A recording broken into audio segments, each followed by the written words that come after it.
Gianluca Scamacca looks set to leave West Ham. Atlanta have sent in a bid of, I believe it was around 32 million euros. I'm not exactly sure what that works out to in pounds, but supposedly we made about 90% back on what we paid for him. And personal terms have been agreed, and he's flying over to Italy to have his medical. Very upsetting, very sad to see a player of his caliber go.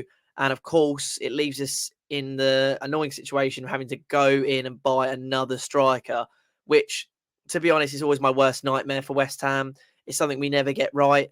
It's something that we just can't do. We just can't sign a striker, and it's also something I do not trust Moyes with, because it just seems like the players that he brings in at striker, he just doesn't seem. They don't seem like his players. I don't even know if he knows what his players are. If Antonio's your number one striker and his preferred striker, go out and buy another striker similar to or better than Antonio with the same play style. That would be my train of thought. But we thought he was going to go for a more physical number 9, someone like Armando Broja, and then he went for Gianluca Scamacca, who's more of a Rolls Royce sort of play. You roll the ball into him and he picks it up deep. He fills the Harry Kane role, and clearly, again, he didn't really suit David Moyes' system, and he has left. So again, we are in for a striker, and there are a couple of names being chucked about. Dominic Solanke is one of them. Not really a name that jumps out with me as somebody that I desperately want at this football club. I think he's a big physical forward. Obviously did his days at Liverpool, had a decent spell in the Championship, actually was one of the highest scorers in the Championship. Went up to the Premier League, knocked in a couple goals for Bournemouth, had a bit of an injury, but I just think we need to be aiming a tiny bit higher than Dominic Solanke. And again, I don't think he suits Moyes' sort of counter-attacking play style. So he's somebody I'm not too keen on. Hugo Etikite or Etike of PSG. Obviously, we were in for him last summer. We opted to sign Scamacca instead.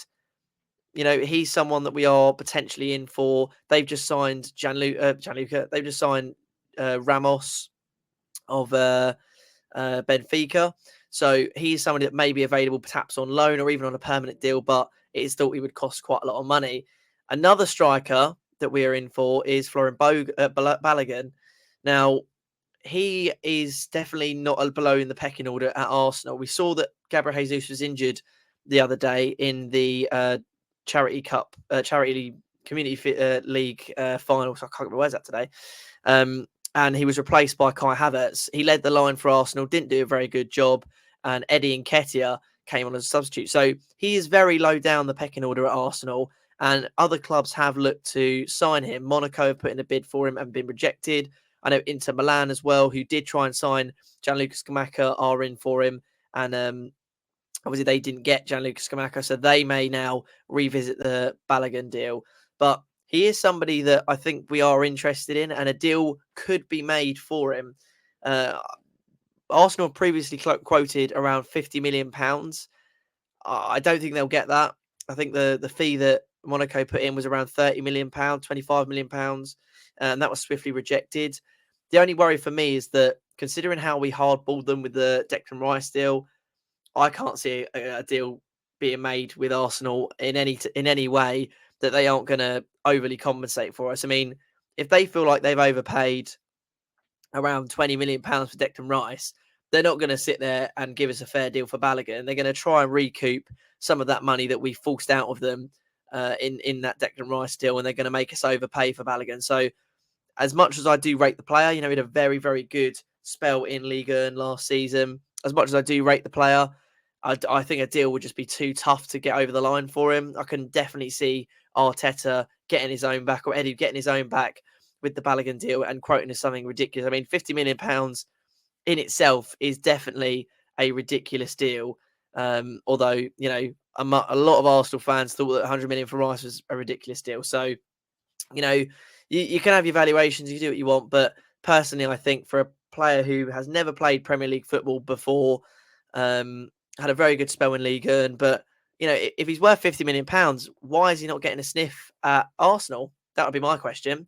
If he's worth £50 million and he's this brilliant player, why can he not get ahead of Kai Havertz up top when we know that that's, number one, not what Arteta signed him for, and number two, not what he did for Chelsea. He was not good enough up top for Chelsea, and that's why they needed to get in. Well, they got in two new strikers to replace him when they eventually offloaded him. He's playing more of a number 8 for Arsenal this year.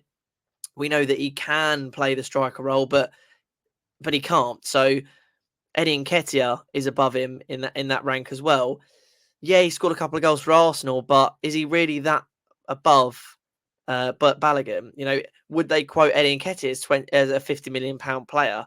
I don't think they would. So, for me, I'm just questioning, if he's this £50 million player, why can't he get into your first team? Why are you so happy to let him, a £50 million player, just sit on the bench, not even give him a chance in the Community Shield final when you have zero strikers?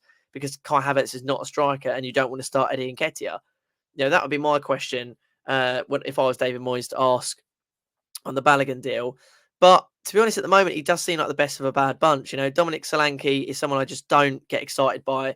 I feel like he's Bournemouth's #1 striker. They won't want to sell him this late on the window. That will incur extra costs.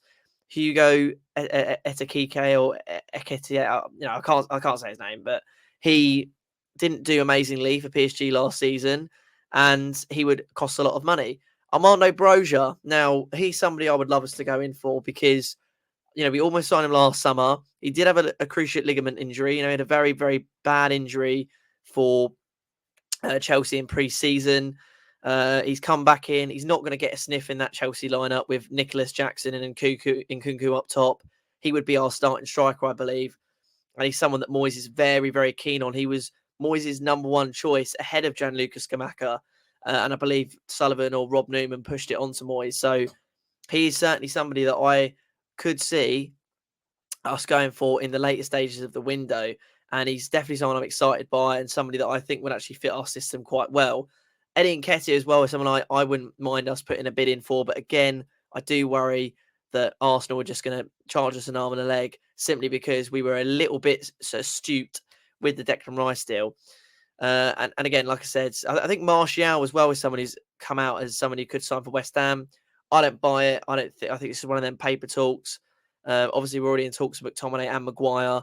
Why not chuck Martial in there? We'll just have all the Man United rejects, apparently.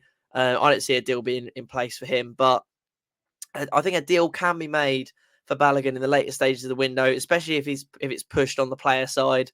I think the most I'd pay for him is probably 30 million, to be honest. I know he's young, I know he's exciting, but when I can get Armando Broja for around 35 million, I just think why. And if we go into this season with Mabama, Antonio, and Ings, it's not the worst case scenario. It's not the end of the world, So even if we're going two up top, I don't see that as a worst case scenario. We've got Mabama in the team, who I actually think could have a real shot at being the Antonio replacement, replacing him and being able to allow Antonio to have his last season at West Ham. Danny Ings, I think, is consistent.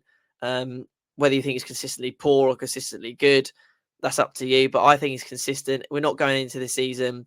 The striker situation is not as poor as the midfield situation. Going into a midfield, going to season with a midfield of Souček, Downs, and Paqueta is very, very poor. We cannot afford to do that. Going into a season with Antonio, Mubama, and Ings, I'm not going to stay up all night for that. But a deal could be in place for Balogun, and perhaps maybe even Armando Broja as well. We know we are in the market for a striker, and he is certainly a player to watch out for.